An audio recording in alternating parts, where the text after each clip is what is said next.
The question is the motion be agreed to, and I give the call to member for Berowra. Thank you, Deputy Speaker.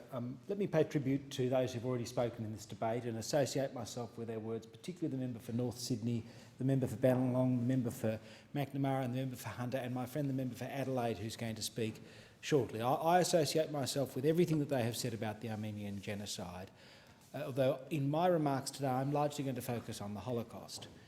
There is, of course, a link between the Armenian genocide and the Holocaust, and it is the phrase that the member for North Sydney reminded us of that Hitler famously said, "Who, after all, speaks today of the annihilation of the Armenians?" And that demonstrates what happens when people forget what's happened and they misunderstand the particularity of what's gone on in a particular genocide. And I'll return to that particular thought at the end. In recent years, the consciousness of the Holocaust has been placed in sharper focus in Australia by the wonderful book by the late Eddie Jaku, the happiest man on earth, that he wrote at 100 years of age.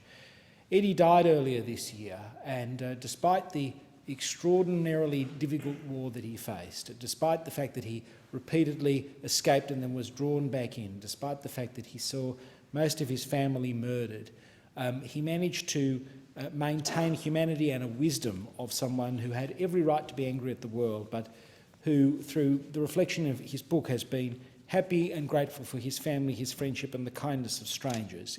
His victory over Hitler was to live a happy life and to give happiness to others. He beautifully said in his book, you must remember you're lucky to be alive. Every breath is a gift. Life is beautiful if you let it be. Happiness is in your hands. Eddie Jaku's life was witness to the truth that we must never forget our humanity or the humanity of others. Eddie Jaku was one of many Holocaust survivors whose numbers are gradually thinning in this country. On a per capita basis, Australia is home to more Holocaust survivors than any other nation on the planet. People like Frank Lowy or Judy Kassab or Eddie Jaku have changed the face of Australia.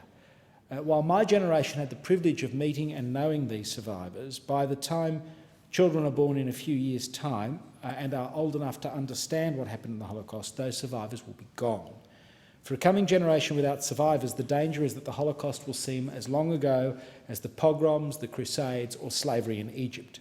And it will then be up to us to tell the next generation our own memory of the survivors and their stories to help turn our memories into the memories of the next generation. And the importance of that task shouldn't be underestimated. Sadly, we're witnessing a growth of Holocaust denial around the world in two forms. In parts of the Muslim world as a way of playing into an anti-Jewish message that bolsters an anti-Israel message, and in the West fuelled by social media and a regression to what I've termed the pre-Enlightenment age, where people seem incapable of reasoning and assessing sources of information with the ability to tell fact from fiction. The future US President and Supreme Allied Commander Europe, General Dwight D. Eisenhower, saw the potential for denial in April 1945. He wrote about Orduf, a subcamp of Buchenwald, which he'd just visited, saying, "The things I saw beg a description. The visual evidence and the verbal testimony of starvation, cruelty and bestiality were so overpowering, I made the visit deliberately in order to be in a position to give first-hand evidence of these things, if ever in the future there develops a tendency to charge these allegations to propaganda." And Eisenhower remarkably organised delegations of journalists and politicians and filmmakers to go in first-hand and see what happened.